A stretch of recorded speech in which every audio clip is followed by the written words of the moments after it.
They thought we'd take it, just like that. A room full of arrogant bastards from every corner of the known galaxy, sitting in their polished thrones under the Council dome, looking down on the lone representative from Earth like he was a disease. I watched it live, like most of the planet did. Streams buzzing, comment sections boiling over as the insult landed with a gut-punch force.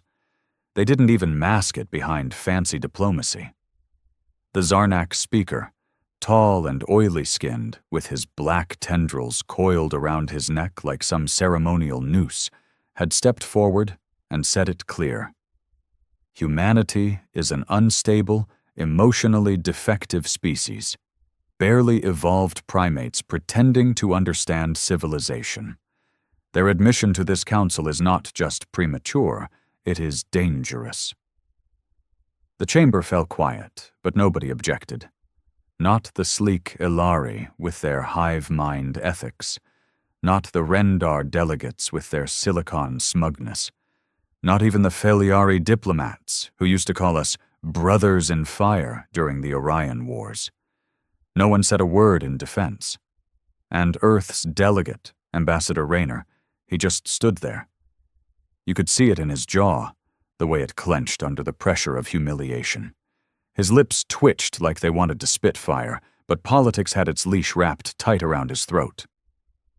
That night, Earth burned with fury. Not the literal kind, not yet, but the kind you feel in your bones when your species gets dragged through dirt in front of the stars. Talk shows exploded, military feeds lit up with unsanctioned chatter. The Prime Authority pushed for restraint. But men like me? We were already thinking payback. I'm not a diplomat. I'm not even a soldier anymore. But I know what rage feels like when it's pure.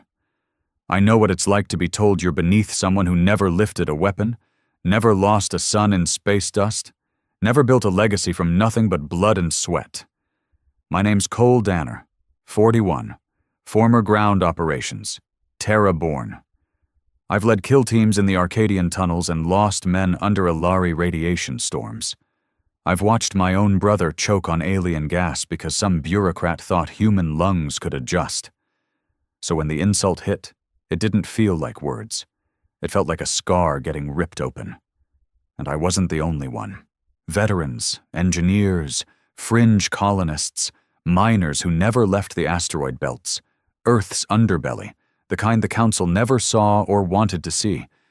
We all started talking, sharing, organizing, not in some dramatic rebel way, but quietly, through encrypted nets and buried servers. The kind of communication you don't notice until it's already too late. We weren't out to scream for attention. We were out to remind the stars that humans didn't bow. It started with the ships. Old retrofitted cruisers turned private haulers suddenly vanishing from transponders. Defense drones going missing from remote colonies. Supply chains rerouted through black channels. The Council thought it was logistics failing. They thought Earth was crumbling under shame. In truth, we were building. Out in the shadow systems, beyond the legal reach of the Intergalactic Accord, we began forging the one thing humanity was always best at: war machines, brutal, ugly, efficient. Nothing fancy like the Ilari plasma sails or Rendar fractal cores, just steel, fire, and human hatred welded together into vengeance. We didn't tell the Prime Authority. They were too busy trying to calm the Council down, issuing apologies, licking boots. They believed in diplomacy. We believed in consequences.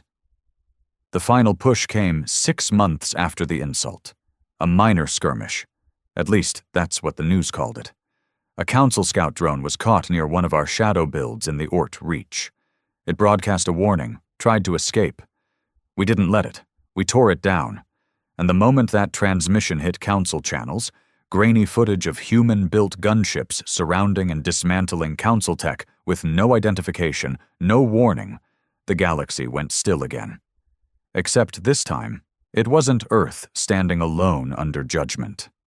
This time, we made them feel the silence. And we weren't done. When the drone fell, We knew it was the point of no return. The Council didn't send drones just to observe. That thing was wired with spectral scanners, atmosphere samplers, bioreaders, enough tech to pick apart our entire operation with a single upload. But it didn't get the chance. We scrapped it in 6 minutes flat.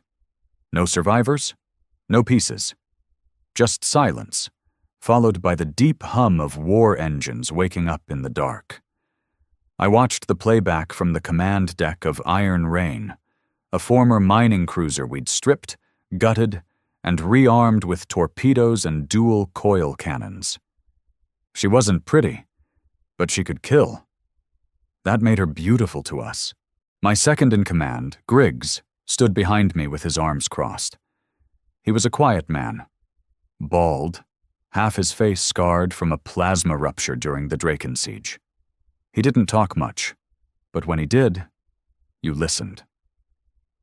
"They know now," he muttered. "They've always known," I said, eyes glued to the playback. "They just didn't believe we'd do anything." He gave a small grunt. "They will now." The Council didn't respond at first. No statements, no threats, nothing. That was more terrifying than a declaration of war. When you piss off a system of empires that's been running the galaxy for 2,000 years, and they go quiet, you know they're sharpening knives in the dark. Earth's official government still denied involvement. "Rogue actors," they said. "Unsanctioned operations. We are cooperating with Council investigations." All of it was political theater. The Prime Authority couldn't stop us even if they wanted to. We weren't a faction anymore. We were a movement. And we had momentum. 2 days later, we hit a convoy. Council cargo freighters passing through neutral space, Ilari silk, Rendar crystalline processors, nutrient cores from the Kral moons. We didn't take hostages. We didn't broadcast demands. We disabled engines, took what we needed, burned the rest. No messages, no mercy. Because this wasn't about communication anymore. It was about pain. You can't insult a species that's crawled from mud, survived plagues, built fire, flown to the stars, and expect silence. You can't spit on the graves of our dead, our martyrs, our soldiers, our builders, and expect us to swallow it for the sake of galactic harmony. They thought we wanted peace. We wanted dignity. And if they weren't going to give it, we'd carve it into the stars with their bones. Back on Iron Rain, the crew worked like a single angry organism. 50 of us. No uniforms, just patched armor, worn fatigues, tools clipped to belts, mechanics, ex-Marines, outlaw engineers. Every man had lost something: family, home, pride. That loss had a face, and it wore the Council's smug expression. Our next target was riskier, a diplomatic relay hub orbiting Cavern 9, deep within Council-patrolled territory. It processed millions of interstellar communications daily. Orders, troop movement logs, surveillance data. It was supposed to be untouchable. We disagreed. Griggs and I studied the orbital schematics for hours, our fingers dancing over the hologrid. Rotational blind spots, pulse lag in the sensor beacons, docking windows. "This isn't just a raid," I told him.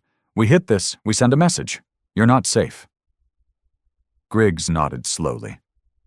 "We'll need the Widow's Fist." The Widow's Fist was a stealth ship, a former Ilari cruiser hijacked and reprogrammed by our best tech head, a moody bastard named Karn. The Ilari used cloaking shields that bent light, but they never considered someone might turn their own technology against them. Karn had, and he made it sing. 2 days later, the operation was live. We moved in under shadow protocols: blackout engines, silent comms, ID suppression layers. No insignia, no trace. We came in like ghosts. The strike was surgical. We disabled the station's external sensors, slipped in through the maintenance shaft, and hacked the relay cores. We didn't destroy it. We repurposed it. Karn rerouted a quarter of their entire data stream directly to a hidden server node near Earth's Mars colony. Every secret, Every strategy, every private insult passed around by council members now had human eyes on it. Then, we left. Not a single death. Not a trace. When the council realized what had happened 3 cycles later, their fury shook the stars. Now they responded. Hard. They deployed the Vanguard, a fleet of 70 elite vessels, half of them battleships, bearing the Council's golden insignia like a middle finger dipped in power. Their mission: find the traitors, punish the world that sheltered them, and re-establish the hierarchy. They arrived in orbit around Earth without warning. I wasn't on Earth, but I watched the footage. Cities going dark as EMP rounds crashed through upper atmosphere grids. Civilian satellites shattered like toys. A council ambassador beaming down to Earth's prime authority chamber, voice dripping with threat. Deliver the rebels. Or Earth loses its status as a recognized species. They said that with straight faces. Recognized species. Like we were livestock that needed papers to prove we belonged in the stars. The authority folded. Of course they did. They always folded. But Earth didn't. Before they could finish their ultimatum, every screen on the planet switched. From advertisement boards in neon-soaked mega-cities to the wrist comms of farmhands in the dust zones, everything flickered. And then our message played. Not a face, just a voice. Mine. You insulted us. You dismissed our place in this galaxy. You tried to humiliate Earth in front of your thrones, your councils, your empires. You wanted obedience. You will get vengeance. The feed cut to drone footage of our black flag ships dropping out of hyperspace around the outer rim. 60 in total. All black-hulled, unregistered, bristling with weapons. You will not erase our pride. You will not chain our anger. You will never threaten Earth again without bleeding for it. The Vanguard left Earth orbit 2 hours later. But not out of fear. They had targets now. And so did we. The war wasn't coming. It had already started. I remember the night we hit the Vanguard supply line. We'd tracked one of their support haulers through a half-dead sector near Zentar 12.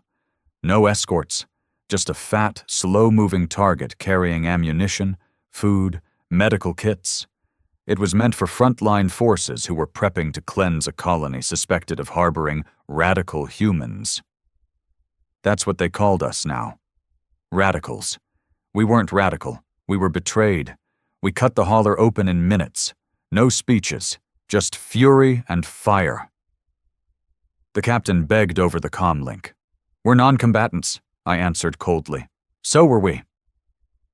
Then we lit them up. There were no cheers on board afterward. No high fives or victory songs. Just silence.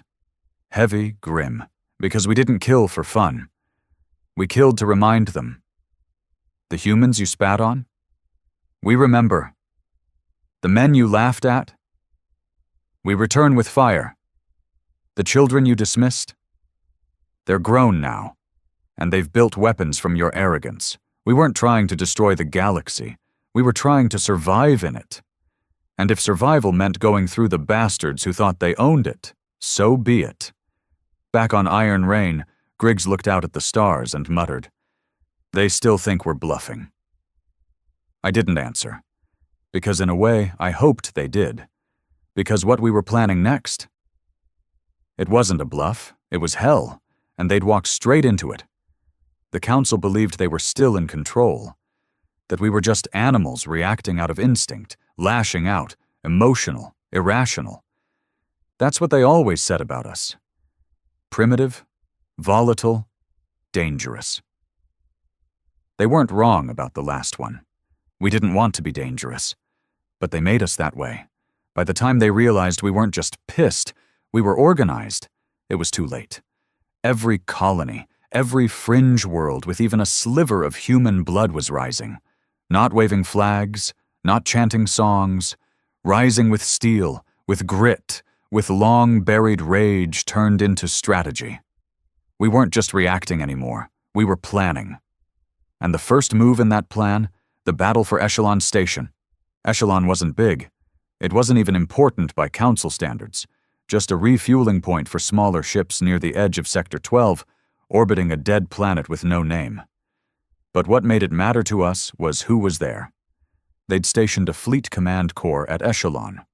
4 Vanguard captains, 2 surveillance AI, one of the Council's strategic directors, a Feliari noble named Asun Diel, who'd been bragging in transmissions about domesticating the Earthborn. We intercepted those words, played them on loop in our barracks. Domesticating the Earthborn. Like we were animals they needed to cage and break. So we made a decision. We'd take Echelon, not just for the data, not just for the supplies, but for the message. A cold, ruthless, undeniable message. You don't tame humanity. You bleed trying. The attack began with silence. We dropped out of slipspace 20 clicks beyond the station's sensor reach. Iron Rain led the charge, followed by Black Ember, Ghost Widow, and Maelstrom. 4 ships, each crewed with men who had nothing left to lose, men who chose vengeance over fear. Griggs was at my side, helmet clipped under his arm. His eyes were dead calm. He never smiled before a fight. Never talked either. He just checked his gear and waited for the order. I keyed the comms. All squads. Phase 1 begins now. We go in quiet. EMP charges only. No fire until I say. If anyone makes noise, I'll throw them out the airlock myself. One by one, our boarding teams launched, magnetic sleds firing from the underbellies of our cruisers, like spears across a void. We hit the hull of Echelon Station in 15 seconds. Silent. Precise. And then we got to work. My boots hit the cold metal of their outer corridor, gloves locking onto the access rail. I looked down the line. 18 men, all quiet, all ready. Griggs signaled. We breached. The explosion was barely a whisper, a pressurized pop as the airlock buckled. Inside, the lights flickered. Alarms triggered. But we were already through, cutting down automated sentries before they could scan us. The first guard we encountered was a Rendar tech officer. Long limbs, crystalline armor, 4 mechanical eyes. He reached for an alert panel. I shot his hand off. He screamed, dropped, and Griggs put a boot through his chest cavity. No hesitation. No mercy. We split into 3 teams. 1 to secure the AI core, 1 to breach the command center, 1 to disable the station's comms so they couldn't call for help. I led the command breach. The halls were tight, lined with polished gold plating and council flags, symbols of superiority, of order, of the civilized galaxy. I hated every inch of it. This place reeked of false authority. We reached the command center in 4 minutes.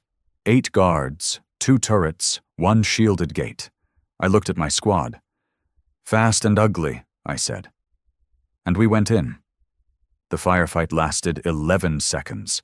When the smoke cleared, 6 of my men stood, breathing heavy. The rest were down. 1 missing half his leg, another torn open from neck to ribs. I stepped over bodies and walked into the center of the command room. Asundal stood there, wrapped in ceremonial Feliari robes, shivering with some kind of staff in his hand like it meant anything. Tall, blue-skinned, 6-fingered, eyes full of disgust. "You dare," he started. I shot him in the leg. He dropped with a scream, grasping at the wound. "You think we're beasts," I said, walking up to him. "So now you get to see what happens when you corner one." He spat blood. "You are proving us right." "No," I said. "We're proving you wrong. You thought we'd bark. You thought we'd run. We don't run. We bury." He looked up at me, pain contorting his alien features. "You're animals." I leveled the barrel of my rifle against his forehead. "We're human," I said. Then I pulled the trigger. The blast echoed through the station. By the time our other teams regrouped, we had full control, Echelon Station was ours. We broadcast it live. A message hacked straight into the Council's interstellar feed. We didn't show faces, just the Council flag burning on the floor, Asundal's corpse in the background, and the words etched into the steel above, "You started this. We'll finish it." The reaction was immediate. Panic, rage, and most important, fear. The Council declared us terrorists, outlaws. They announced a galaxy-wide purge of all human-aligned forces not under the Prime Authority's leash. Bounties, blacklists, entire colonies put under surveillance. And in doing so, they made their biggest mistake. They proved our point. Every human who'd doubted us, they saw now. Every neutral who'd stayed quiet, they had to choose. And many did. Fringe colonies raised black banners. Miners reprogrammed Council drones. Old soldiers who'd retired after the Orion Wars dug up their rifles and joined the cause. We weren't a few angry men anymore. We were arising. And the galaxy? It had no idea how much pain we were willing to deliver for our pride. A week after Echelon, we regrouped in a dead zone nebula. No signals, no charts, just us and the dark. I sat in the war room, helmet off, face still smeared with soot and dried blood. Griggs stood nearby, looking over the next op. Karn was running his mouth about decrypting Council war codes. He was a pain in the ass, but he was brilliant. But it was the silence that told me what mattered.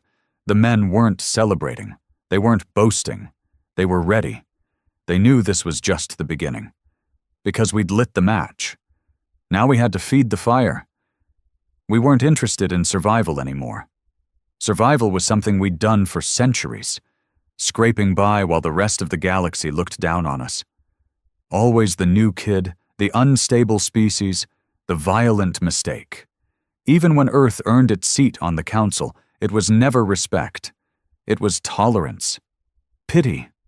And pity's just another form of control, but now we had momentum. Real momentum. The kind that spread like fire through dry grass. Every system we hit made a noise the Council couldn't silence, because it wasn't just bullets and wreckage, it was belief. A belief that Earth wasn't going to take it anymore. I didn't want to be a symbol. I didn't even want to lead. But symbols don't get to choose themselves. They're built from blood. After Echelon, the Council poured credits into retaliation. They sent a full fleet squadron after us, 20 ships under High Marshal Tal Rix. The bastard was a Zarnak, tall and serpentine, a veteran of the Varnum pacification. Ruthless, cold, and efficient. He thought he could wipe us out before we rallied more forces. He was wrong. What the Council never understood was that humans aren't just loud, we're adaptable. You can train a Rendar to fight, but only in ways it was programmed. You can order a Feliari to lead, but only within their caste. Humans, we improvise. We build weapons out of scraps and strategies from desperation. The plan we laid out for Tal Rix was suicide on paper, but we weren't playing by their paper. We called it Operation Black Net. 4 colonies, scattered across 3 systems. Small, mostly mining hubs or terraforming outposts. Council scouts suspected them of harboring radical elements. Their words for anyone who didn't kneel fast enough. We leaked false intel that I was there. Personally, on the ground, they took the bait. Tal Rix sent his fleet to surround the colonies. It looked like a sweep and burn operation. Standard Council doctrine, cut off escape, broadcast surrender demands, bomb resistance. Show the rest of the galaxy what happens when you poke the beast. But we knew the script better than they did, because we wrote a new one.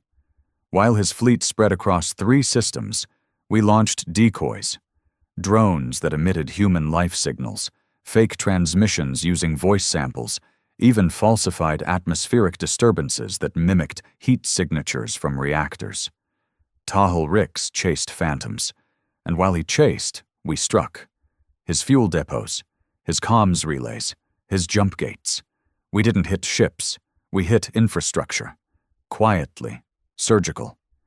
And when half his fleet realized they couldn't communicate or resupply, panic started to eat them alive from the inside. Griggs called it death by 1,000 scrapes. I called it balance. By the time we launched the real attack, Talrix's ships were low on energy, blind to interstellar data, and nervous as hell. They'd been trained to dominate a target, not to question their own stability. That's the difference between humans and them. They fight wars, we become them. We hit with 8 ships. 8. They had 13 still active. We still won. Because we didn't fight for control. We fought for something they didn't have in their systems. Rage. Rage makes a man keep fighting after his arm's been blown off. Rage makes you crawl through fire to kill the thing that spit on your name. Talrix's flagship, the Judicator Vex, had a command bridge protected by 3 defense fields and a pair of AI-controlled gunners. I still got in. Don't ask how. It wasn't pretty. When I stepped into that bridge, covered in blood and smoke, he looked at me like I was a walking ghost. "You're mad," he hissed, claws twitching. "Wrong," I said. "I'm human." Then I tossed the grenade. That was the end of Talrix, and the end of the Vanguard's arrogance. The Judicator Vex went dark over Sagan's edge. Wreckage floated for weeks. Some say pieces of it still drift in the gravity well, blinking like the final heartbeat of a species that thought it was better than us. After that, Earth began to turn. Even the Prime Authority couldn't keep pretending we were just radicals. Their approval ratings nosedived. Riots broke out in core cities demanding the government take back control, not from us, but from the Council. When an entire fleet vanishes under mysterious circumstances, and the only message that reaches back is a single image of a human flag burned into the hull of a Council carrier, you listen. You start wondering if maybe, just maybe, those angry men in the shadows were right all along. It wasn't about terrorism. It was about dignity. We kept moving, strike after strike. We didn't want territory. We didn't need planets. We wanted fear. The kind that crawled under the skin of every high-born alien who'd ever sneered at Earth in a council hall. We hit a weapons vault on Adara Prime, a convoy near the Gault Rift. We sabotaged a military satellite network in the Jexi Belt, cutting council comms across 6 systems. It wasn't war by their definition. It was something worse. It was personal. And personal wars don't end when treaties are signed. They end when someone's breath stops. Back on Iron Rain, Griggs came to me during downtime. He never knocked. "We need to talk," he said, voice low. "Make it fast," I replied. He slid a datapad across the table. "Intercept from a Council courier ship. They've issued a termination directive." I scrolled the file. There it was. A bounty. My name, my face, a price. 2 million sovereign credits. I laughed. "They're scared," I said. Griggs didn't smile. "They're getting desperate." I nodded, then leaned back, looking at the ceiling. Desperate people make mistakes. And they're not the only ones. I turned to face him. What's that supposed to mean? Griggs met my gaze. No fear. No hesitation. "You're turning into a symbol. You didn't ask for it. But now they follow you, not the cause. That makes you a target, Danner, for them and for us." I stood slowly. "If I'm a problem, say it." "You're not the problem," he said. "You're the fuse, and if you burn too fast, this whole thing blows without leaving a crater." I nodded. He wasn't wrong. But I also didn't care, because this wasn't about me. It was about all the men who got laughed at, all the women who got called savages, all the children who were raised to believe they were lesser, because they came from a planet the Council never wanted at their table. I didn't fight for glory. I fought for revenge. And the worst part for the Council? We were just getting started. Word reached us that the Council had summoned a Unity Tribunal. The goal was clear: force Earth to submit, apologize, hand over rebel leaders, and restore order. They gave us 2 cycles to comply. We responded with 1 image. The tribunal's location, a fortress station called Meridian Spire, was shown on screen. Then the image shifted to a targeting reticle. We didn't say a word. Just sent the image. Let them guess. Let them sweat. Because fear? Fear is the best weapon we've ever invented. The Meridian Spire wasn't a station. It was a monument. Floating just outside the orbit of Genar Prime, it shimmered with platinum alloys and gilded panels, like a lighthouse for civilizations that forgot what humility meant. Built half a century ago to host peace summits, it served as the Council's temple, a place where lesser species were summoned, scolded, and then sent away. We'd all seen the feeds, Earth's delegation humiliated, forced smiles, bows of submission. Back then, we called it diplomacy. Now, we called it the target. When we leaked the image of a targeting reticle over the spire, the Council's first response wasn't military. It was moral outrage.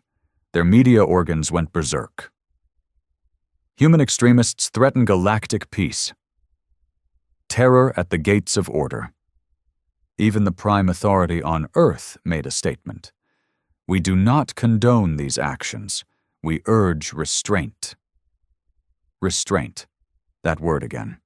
They'd used it when the Alari used our colonies as test sites for weather control weapons.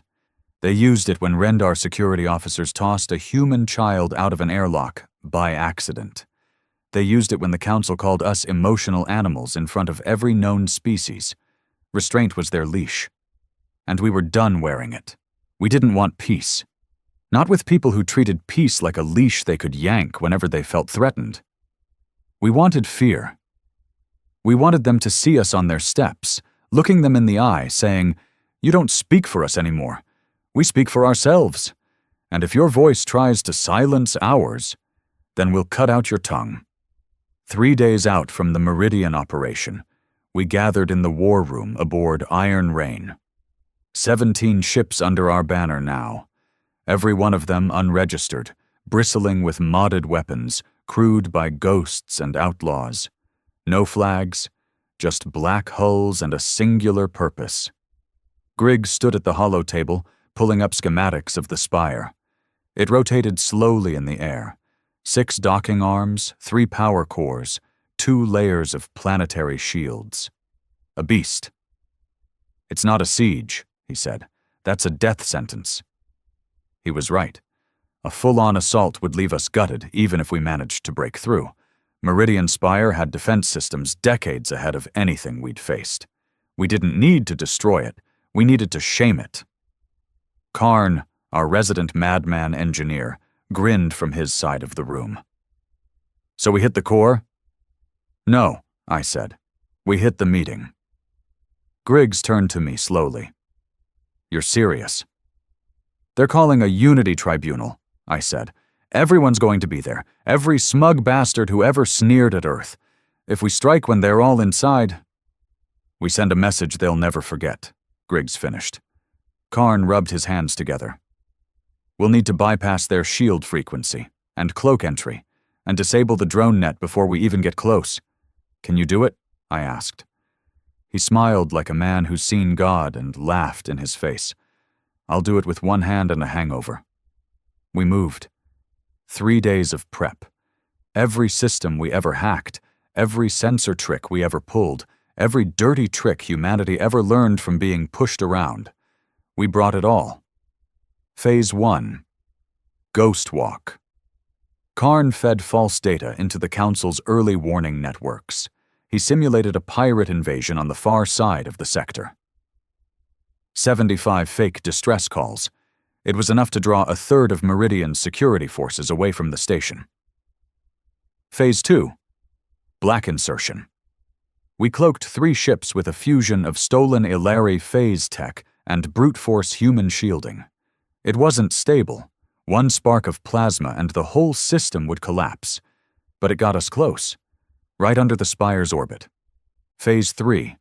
The Walk of Fire. That was mine. We boarded with a team of 15. Not an army, just specialists. Men who'd fought in places the Council pretended didn't exist. I handpicked everyone. No rookies, no cowards, just wolves. Our goal wasn't to kill them all. Our goal was to make them look weak. We entered through the service ports at Docking Arm 2, bypassing the maintenance scanners with Karn's override codes. There were patrols, 3 Feliari guards, tall and armored. Griggs and I dropped them before they could even blink. Silencers on, headshots clean. We moved fast. The tribunal was already in session, high above in the council chamber. 500 species watching. Dozens of diplomats in ceremonial robes, sitting in spirals of arrogance. On the outer screens, Earth's representatives were waiting, hands tied behind their backs. The council was planning to make a show of our shame. We turned it into a broadcast of their downfall. We burst through the chamber doors with smoke grenades and flash detonators. The room exploded in chaos. Alien delegates screamed, cowered, stumbled over one another. Their guards tried to respond, but they weren't ready. They were trained for protesters. We were war. I walked straight up to the high speaker, a 12-eyed, silver-scaled beast named Velik Moore, who once said Earth was an infected animal that needs containment. I didn't hit him. I looked him in the eyes and said, "Earth doesn't kneel." Then I pulled a beacon from my belt and triggered the broadcast. Every screen in the galaxy lit up. The feed override was absolute. Ships, colonies, council cities. Everyone saw the council, not in control, but cornered, afraid, humiliated. We didn't fire a shot in that chamber. We didn't need to. We showed them fear, their own. Then we walked out. We left behind a message, not carved in steel, not broadcast in threats, just 4 words sprayed across the council dais in black paint: never again the leash. When we made it back to Iron Rain, the stars had changed. No more silence from the outer colonies. No more whispered support. Open rebellion sparked across council territory. Human labor zones refused orders. Entire research stations cut their council feeds. Even some non-human allies started questioning the order. The council declared martial law in over 30 sectors. They weren't stopping the chaos. They were feeding it. And all the while, Earth watched. No longer with shame, but with pride. Back in the war room, Griggs looked over new intel. His face was grim. "They've called in the elders." I raised an eyebrow. "The elders haven't intervened in 400 years, I said. Griggs nodded. "Which tells us exactly how scared they are." The elders were the oldest races in the galaxy. Not fighters, not conquerors, but architects of the Council's power. If they were stepping down from their high towers, it meant one thing: they were preparing to rewrite the rules, again. And this time, we were in their way. I looked out the viewport. Stars blinked like scattered embers across a black canvas. For the first time in human history, we weren't trying to join the galaxy. We were trying to change it, and we weren't asking anymore. We were taking. The elders came in silence. No war horns, no battleships, no demands, just ships, longer than cities, blacker than space, shaped like bones cut from planets. They arrived without warning, dropping into orbit around central council systems with no comms, no transponders, no explanation. One by one, the systems stopped broadcasting. First Lyran, then Ophar 6, then the entire Varnum cluster. Their silence said more than any threat. They weren't here to negotiate, they were here to correct. The Council hadn't called the Elders in centuries, not since the Barren Purge, when an uprising of the Carthan species nearly burned down 3 sectors over bio-slavery. The Elders didn't take sides. They took control. Whenever things got too wild, too unpredictable, too human, they stepped in and reset the board. This time, we were the fire. But we weren't alone anymore. After Meridian Spire, everything changed. Humanity wasn't an isolated rebellion anymore. We were the spark that ignited a galaxy of buried grudges. Not every species joined us, but enough started whispering that the Council's leash had grown too tight, its rules too cruel, its thrones too heavy with dust. For the first time in living memory, the Council was afraid of change. And we were its face. Griggs stared at the incoming footage like he was reading his own death sentence. Their positioning. Elders just formed a ring around Core Sector 1. They're not waiting, I said. He nodded grimly. They never do. We sat in silence in Iron Rain's war room, surrounded by shifting holograms of fleet deployments and shifting borders. Karn stood by, tapping rapidly at a terminal, piecing together fragmented Council intercepts. They're rerouting Prime Authority assets away from Earth, he muttered, pulling resources like Earth's already been written off. They think we'll surrender if they cut off our lungs, Griggs added. I shook my head. They still don't understand. We've been breathing smoke for centuries. The Elders weren't an army. They didn't use guns or missiles. They used gravity manipulation, singularity tech, pulse wave inversion, tools that tore reality apart at the seams. The last time someone resisted them, the Carthan homeworld ended up as a molten belt of radioactive dust. They didn't warn. They erased. But they made one mistake. They thought we were still trying to survive. We weren't. We were trying to win. And to win, we needed to draw them into a trap of our own. I met with commanders from 6 human fleets, all rogue, all black-flagged, all bloody. We linked through a relay node orbiting a dead planet named Nixos. A rock so empty even the Council hadn't bothered mapping it. Hollow projections filled the chamber. Warlords, captains, former authority officers who'd defected after the Spire broadcast. One even wore an old Council badge, burned and melted into a crude skull emblem. This isn't a war anymore, I told them. It's a reckoning. What's the plan? A grizzled colonel asked. We don't outgun the Elders. No, I said, but we outthink them. They watched me, waiting. I tapped a terminal and brought up a 3D construct of the Expanse Rift, a spatial anomaly that tore through the middle of Sector 16. A natural disaster to the Council. To us? A weapon. They use slip tech to phase their ships, bend space around themselves. But the Rift? It's unstable. Anything that jumps inside it gets scrambled. You're planning to lure them in? Someone asked, disbelief heavy in his voice. No, I said. I'm planning to drag them. The plan was brutal, risky, but we didn't have the luxury of caution. We deployed 3 decoy fleets through sectors flanking the Rift, broadcasting artificial distress calls in human frequencies. Council law and Elder mandate dictated that all active insurgent threats must be neutralized within 3 cycles. That was bait. Meanwhile, Iron Rain and 2 heavy cruisers moved into position on the far edge of the Rift, hidden inside a radiation cluster so intense it fried conventional scans.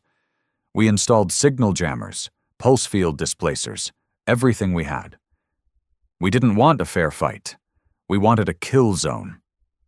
It started with 1 Elder ship, an obsidian behemoth shaped like a spiral dagger, gliding toward our decoy fleet like a god among insects. We watched from a distance, hearts thudding. The decoys fired. Not to destroy, just to provoke. The Elder ship responded like it always did, with cold, calculated devastation. It ripped the decoy fleet apart in 20 seconds. Not a single body left. But that wasn't the end. That was just the blood scent. 4 more Elder vessels entered the Rift's edge, scanning, recalibrating. That was our chance. Karn initiated the pulse trap. Artificial gravity wells synced with a graviton pulse emitter buried in the Rift's edge. It pulled space itself just enough to tilt their trajectory off course. 2 ships drifted in, then a 3rd, then the 4th. We didn't even wait. We detonated the anchors. The rift responded with violence. A spatial shockwave erupted through the sector, like a scream echoing through physics. The elder ships began to collapse in on themselves, phase warping mid-jump. They didn't explode. They folded. In silence. Gone. Griggs watched the readouts. 3 confirmed kills, I exhaled. And the 4th? Karn shook his head. Partial destruction. Still drifting. That's enough, I said. They'll feel it. Because the elders had never lost, and we just tore 3 of their gods from the sky. The retaliation came fast.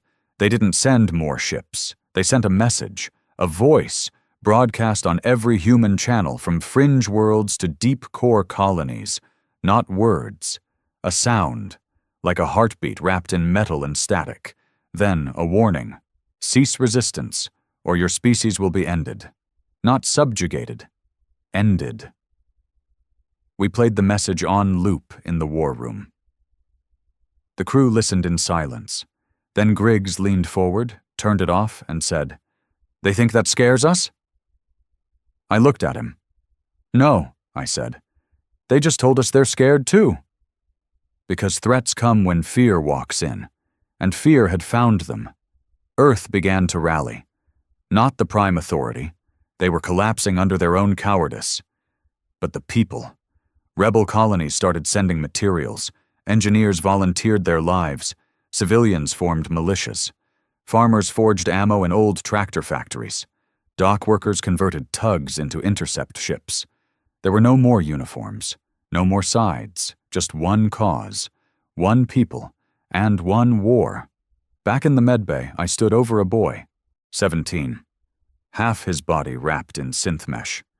He'd volunteered as a runner during the Echelon strike. Took shrapnel to the lungs.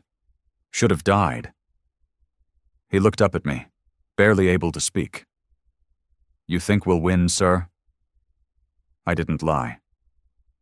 "We already are," I said. "Every minute we're still breathing, we're winning." He smiled. Weak but proud. And in that moment, I knew something. We weren't fighting to survive anymore. We were fighting to belong. Not at their table, but at ours. Built from steel, rage, memory, and the bones of every bastard who ever looked down on Earth. They called it the Eclipse Wave. 12 Elder-class vessels phased into our system like a storm of obsidian knives, dropping into synchronized orbit over Earth, Luna, Mars, and the Titan relay hubs. Not cloaked, not hidden, visible to every camera, every telescope, every child staring up at the sky. It was a message. No more warnings, no more diplomacy. This was execution. The Council had begged them for containment. But the Elders saw only one solution to what we'd become. Erasure.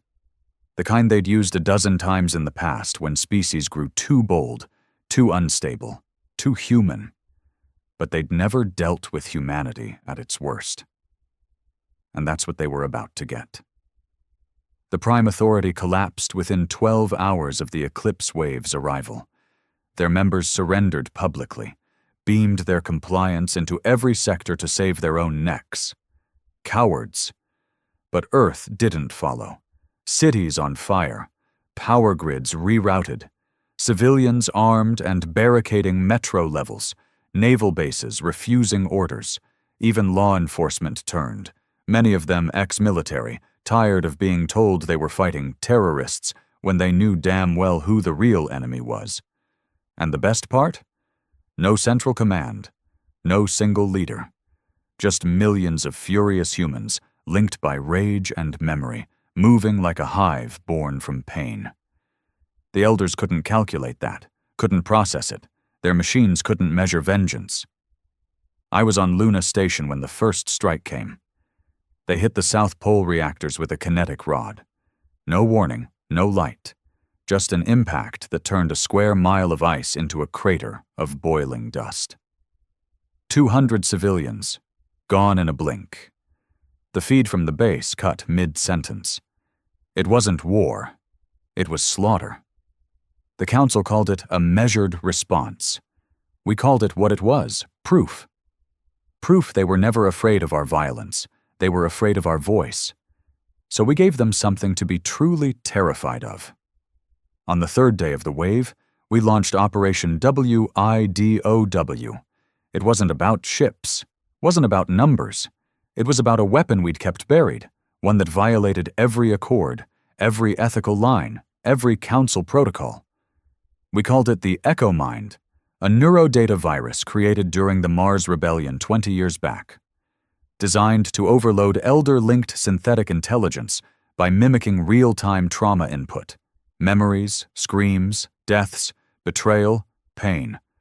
Not simulated, recorded. It was banned, locked away in the black files of Earth's old war labs. Griggs had kept a copy. Of course he had. "I don't care how smart they are," he growled. "Nothing survives a human soul tearing its way through your mind." Karn modified the Echo package into a signal burst, synced to their sensory interface networks. We couldn't destroy their ships, but we could invade them. And so we did. We linked into their sensory stream during their second approach wave. The moment they activated long-range scans over Earth, they opened the door. And the ghosts flooded in. Every atrocity, every failure, every father holding a dead child, every soldier screaming in a vacuum, every betrayal, every last breath, every memory we'd buried deep just to keep going, they felt it. All of it. We turned our pain into a weapon. The elder ships reeled, literally. 3 of them broke formation, firing erratically, some spinning off course. One crashed into the edge of Mars's atmosphere, burning on entry like a dying god. It wasn't enough to kill them all, but it showed them something they didn't believe possible. Fear. Real, cold, blood-soaked fear. And once you plant that seed in an empire that's never felt it, you watch the rot begin. The Council tried to intervene, tried to broker peace. Now they wanted to talk. Too late. We aired every secret we'd scraped from their servers during the years we'd been hunted.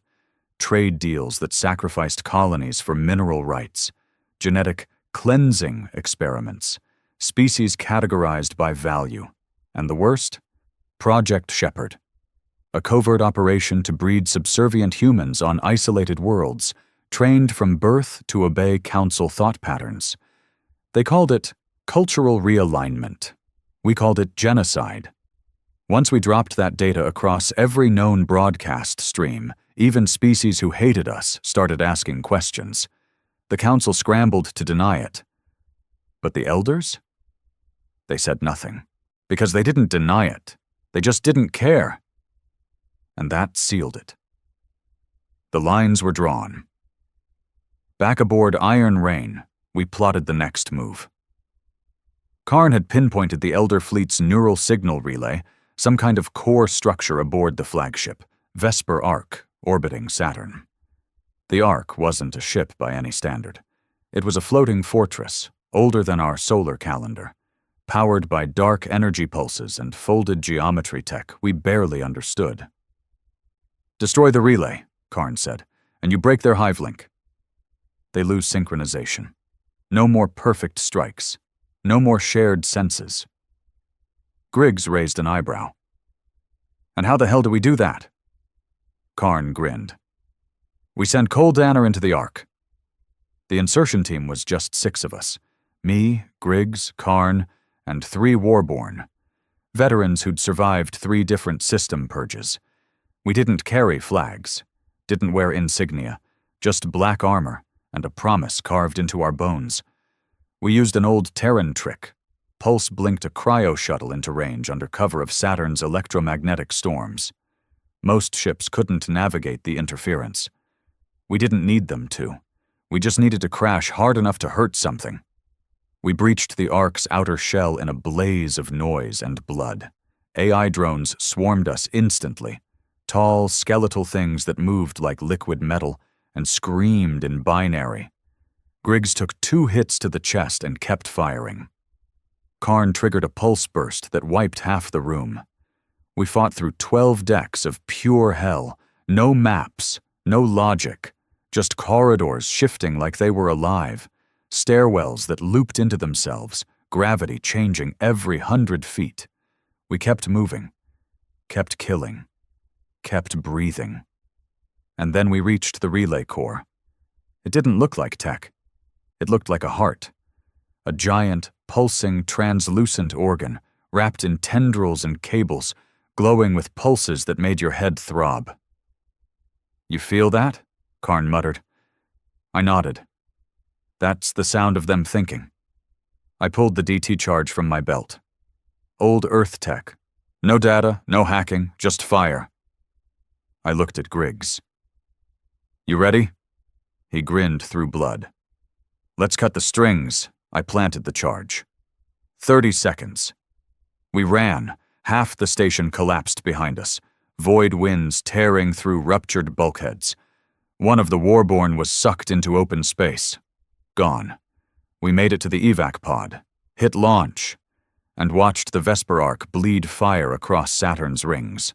Earth cheered. The Council didn't, because they weren't in control anymore. And the Elders, they weren't invincible. We proved that. Not with fleets, not with armies, but with memory, with pain, with the very thing they called our weakness, our emotions, our scars, our wrath. Back on Earth, the boy from the med bay, he was walking again, limping, slow, lungs still synthetic, but alive. He asked me again, the same question. "Are we winning?" I looked out at the sky, at the ships still circling, unsure now, disconnected, twitching like wounded predators. And I said the truth. No. Not yet. But we've got them scared. And for the first time in 1,000 years. That was enough. They thought we'd stop. After the Vesper Arc fell, after the Elder signal broke and their hive disbanded, after Earth refused to burn and kept breathing through fire, they thought we'd take the win and walk away. They didn't understand the species they tried to erase. You don't humiliate humanity and expect a truce. You don't spit in our face and think we'll just forget. This war wasn't about restoring balance. It was about finishing the reckoning. For every child atomized under a kinetic rod. For every ancestor called a primitive. For every soul they deemed unstable simply for being born human. We weren't here to join the galaxy. We were here to remake it. The Elders had one final fortress. One last stronghold buried beyond mapped space. An ancient, sealed planet at the edge of known coordinates, listed only in forbidden archives. Erithus. Not a homeworld, a control center. It was where the Elder Accord was written, where species classifications were stored, where their oversight, AI, the Thranos core, slumbered in a mountain of alien code. We learned about it from a captured Elder drone still running fragments of chain command protocols. Karn cracked its memory chamber, and there it was. The source of their order, the throne of their silence. And we were going to burn it. The fleet we brought wasn't massive, it was capable. 31 ships, mostly refitted freighters, rogue cruisers, ex-mining rigs converted into carriers, painted black, engine cores glowing like dying stars. No flags, just the Earth symbol carved into metal, a fist closing around a burning star. We reached Erithus on the 12th day. It didn't welcome us. The planet's orbit was wrapped in a synthetic atmosphere that deflected scans, distorted visuals, and blocked all broadcasts. But we didn't need data to know what we were about to do. We came for the heart. And we brought the knife. Landing was suicide. The planetary defenses fired autonomously. Orbital platforms that hadn't opened for a century lit up like the sky was bleeding. We lost 4 ships on approach, but we landed anyway. Griggs and I led the ground strike team. 32 soldiers, ex-council prisoners, volunteers, engineers carrying pulse rifles, colonists armed with homemade Gauss cannons. We breached the outer rim of Erithus's surface structure, towers made of black stone and pulse-conductive glass, humming like they were alive. There was no resistance, just silence, until the doors opened. Then we saw them. The elders, not soldiers, not drones, them, flesh and blood. They stood waiting in the central chamber, cloaked in white, skin like marble, eyes without pupils. They didn't raise weapons, didn't retreat. They just stared at us. One stepped forward. "You've already broken the accord," it said. "Why come here?" I walked up, slow, rifle hanging off my side. My boots echoed in the cold, hollow chamber. I stared at the creature. This thing that decided Earth's worth from behind a desk 1,000 light-years away. "You built a cage for the galaxy," I said, "and called it peace." He blinked slowly. "Without order, there is collapse. Without freedom, there is rot. You would unleash chaos for your pride?" "No," I said, "for our right." He nodded, and then whispered, "Then we are done speaking." It exploded in chaos. The elder behind him triggered a sonic detonation, dropping 3 of our team instantly, blood pouring from ears and eyes. Karn returned fire, shredding the first row of elders into vapor. The chamber lit up in a storm of muzzle flashes, railgun spikes, concussive blasts.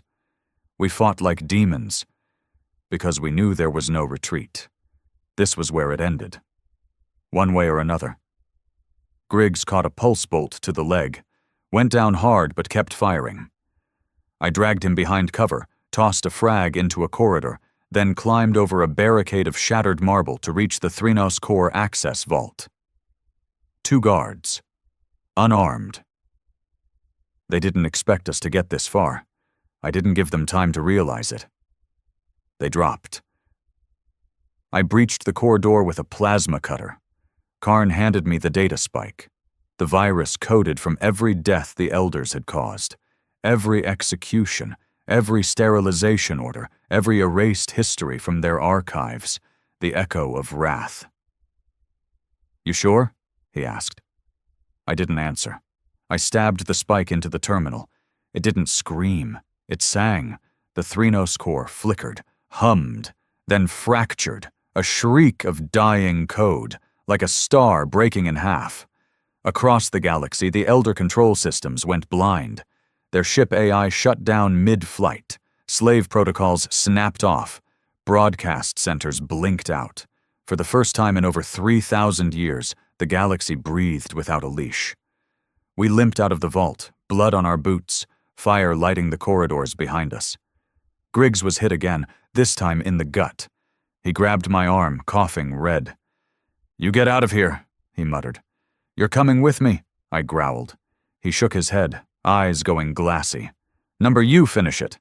Then he handed me the dead man's switch. I knew what it meant. I left him there, alone, like he wanted. Like a soldier, like a man who gave everything just to see the end. Our evac shuttle took off as the upper shell of Erethus cracked, white fire blooming across the surface. Debris scattered into space like sparks from a funeral pyre. And then the signal came through. Not from Earth, from the stars. Species long silent, colonies long forgotten, old rebels, even council worlds now free from elder tech, speaking for the first time without fear, a chorus of new voices, not praising Earth, thanking it. Because we weren't just fighting for ourselves. We fought for all of them. When I returned to Earth, I didn't speak. Not for days. I walked through the ruins of the Prime Authority's towers, now turned into clinics, war museums, and community hubs. The people didn't chant my name. They didn't cheer. They nodded. That's it. Because this wasn't a victory. It was a survival. And from survival, we would build. Not another council, not another throne, but something earned, built from blood, memory, and the will to never be erased again. I visited Griggs' name on the wall, then Karn's, then the boy from the med bay, who died helping evacuate a data vault 2 months after the war ended, lungs finally giving out. They weren't forgotten, because in every human breath they lived on. Not as martyrs, but as builders of the world we finally made ours. The galaxy doesn't run on fear anymore. It runs on respect, and we taught them that the hard way.